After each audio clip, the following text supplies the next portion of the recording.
काफ़ी सारे लोग नेचुरल बॉडी बिल्डिंग नहीं करते हैं और वो पब्लिक से झूठ बोलते हैं कि हम नेचुरल बॉडी बिल्डर हैं। और वो हर एक वीडियो में, हर एक रील में यही बताते रहते हैं कि हम नेचुरल बॉडी बिल्डिंग करते हैं, सिर्फ हम वे protein, creatine, fish oil, multivitamin जैसे सप्लीमेंट यूज़ कर रहे हैं और 5 से 8 साल हो गए हमें वर्कआउट करते हुए और हम सारी चीज़ें ऑन पॉइंट फॉलो करते हैं, तभी हमारी फिजिक इतनी ज़्यादा अच्छी लगती है और हम नेचुरल बॉडी बिल्डर हैं।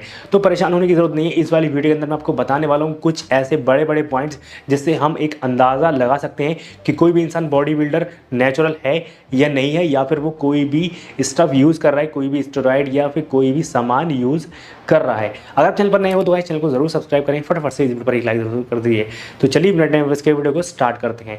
अगर हम बात करें नेचुरल बॉडी बिल्डर की या एनहेंस बॉडी बिल्डर की, तो वैसे कुछ पॉइंट्स होते हैं, पर अगर आपको सच में ही जानना है तो अगर वो इंसान प्रूफ दे रहा है अपनी ब्लड रिपोर्ट का या भी किसी बड़ी चीज़ों का, तो हो सकता है कि वो सच बोल रहा है, पर फिर भी कुछ लोग उसमें झोल कर देते हैं, कोई ना कोई दिक्कत कर देते हैं। कौन कौन से बड़े पॉइंट्स होते हैं जो कि डिफरेंशिएट करते हैं इनहैंस बॉडी बिल्डर को एक नेचुरल बॉडी बिल्डर को? सबसे पहला पॉइंट, उनके जो शोल्डर्स होंगे वो 3D होंगे और बहुत ही ज़्यादा राउंड होंगे। अगर हम एक नेचुरल लिफ्टर को देखें तो उनके शोल्डर बहुत अच्छे होते हैं, बहुत ही डिसेंट होते हैं, पर इतने ज़्यादा राउंड और इतने ज़्यादा 3D नहीं होते हैं। पर जो भी इंसान कोई भी चीज़ यूज़ कर रहा है, कोई भी स्टफ़ यूज़ कर रहा है, अपनी बॉडी में डाल रहा है, कोई भी स्टेरॉइड जैसी चीज़ लगा रहा है या ओरल वाली चीज़ें खा रहा है, तो उसके शोल्डर बहुत ज़्यादा राउंड होंगे, बहुत ज़्यादा मसल मास होगा और बहुत ही ज़्यादा अच्छे लग रहे होंगे, 3D लुक आ रहा होगा शोल्डर्स का। क्योंकि होता क्या है, शोल्डर्स एक ऐसी मसल है, इसमें हमारे एंड्रोजन रिसेप्टर सबसे ज़्यादा होते हैं। तो ये सबसे बड़ी पहचान होती है कोई भी इंसान नेचुरल बॉडी बिल्डर है या नहीं है। दूसरा पॉइंट, एक्सट्रीम मसल मास और लो बॉडी फैट परसेंटेज। बहुत ही ज़्यादा मसल मास है, 75, 80, 90 किलो का है और बहुत ही कम बॉडी फैट परसेंटेज है, 6, 7, 8 बॉडी फैट परसेंटेज सालों से मेंटेन किया हुआ है और मसल मास भी काफ़ी ज़्यादा है। तो कहीं ना कहीं कोई ना कोई दिक्कत है, कोई ना कोई झोल है, क्योंकि बॉडी फैट परसेंटेज इतने लंबे समय तक कम रखना बहुत ही बड़ी बात होती है। अगर आप कोई भी स्टफ़ यूज़ कर रहे हैं तो उसकी मदद से आप मसल मास को भी बढ़ा सकते हैं और अपने बॉडी फैट परसेंटेज को भी काफ़ी हद तक कम रख सकते हैं। थर्ड पॉइंट, जो कि काफ़ी ज़्यादा बड़ा पॉइंट है, इंपॉर्टेंट पॉइंट है, वो है स्टायरेटेड ग्लूट्स। ये भी बहुत बड़ी पहचान होती है। नेचुरल बॉडी बिल्डर जो होते हैं उनके ग्लूट्स बहुत ही अच्छे होते हैं, पर बहुत ही ज़्यादा स्ट्रायरेशंस आ रही हैं ग्लूट्स के अंदर, तो समझ सकते हैं कि वो इंसान कोई ना कोई झूठ बोल रहा है, कोई ना कोई सामान यूज़ कर रहा है। बढ़ते अपने अगले पॉइंट की तरफ।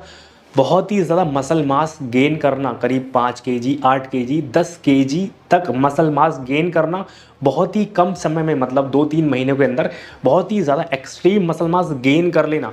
आई am talking about muscle mass, not weight. Weight अगर हम बढ़ाते हैं तो उसमें हमारा मसल मास भी बढ़ता है, फैट भी बढ़ता है और बॉडी का वाटर वेट भी इंक्रीज़ होता है।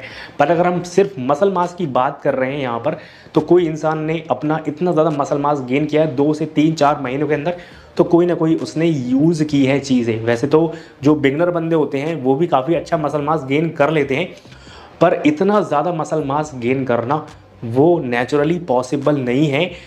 कोई ना कोई चीज़ें जब यूज़ करता है इंसान तो उससे ही पॉसिबल हो सकता है। बढ़ते अगले पॉइंट की तरफ, वो है स्किन क्वालिटी को लेकर।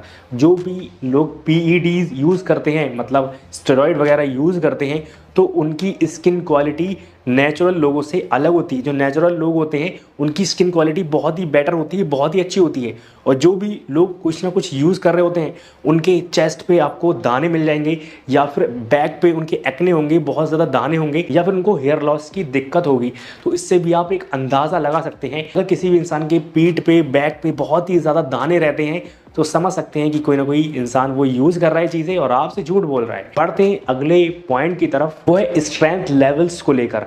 जो नेचुरल लोग होते हैं उनकी स्ट्रेंथ भी बहुत ही ज़्यादा होती है, पर सेम डाइट ले रहा है इंसान, सेम वर्कआउट कर रहा है, सेम टाइम हो गया वर्कआउट करते हुए, अगर हम दोनों लोगों को कंपेयर करें तो जो इंसान पीईडीज़ पर है उसकी स्ट्रेंथ लेवल्स ज़्यादा होंगे, क्योंकि जो पीईडीज़ होती हैं वो आपकी मसल ग्रोथ बढ़ा देती हैं, मसल रिकवरी बढ़ाती हैं और आपकी मसल स्ट्रेंथ भी बढ़ाती हैं।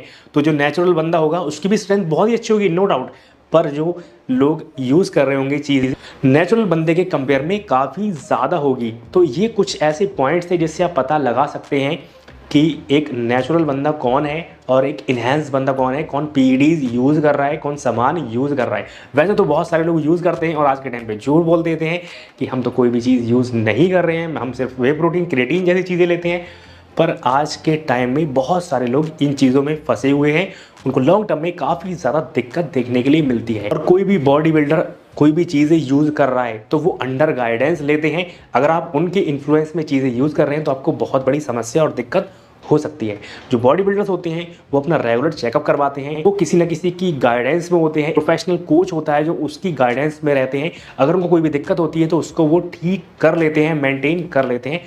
अगर आपको ये वीडियो अच्छी लगे, कुछ भी सीखने मिला हो तो वीडियो पर लाइक करें और वीडियो को ज़रूर से ज़रूर दो दोस्तों के साथ ज़रूर शेयर करें। इतनी ज़्यादा इंपॉर्टेंट वीडियो को लाइक करें, शेयर करें और सब्सक्राइब करें।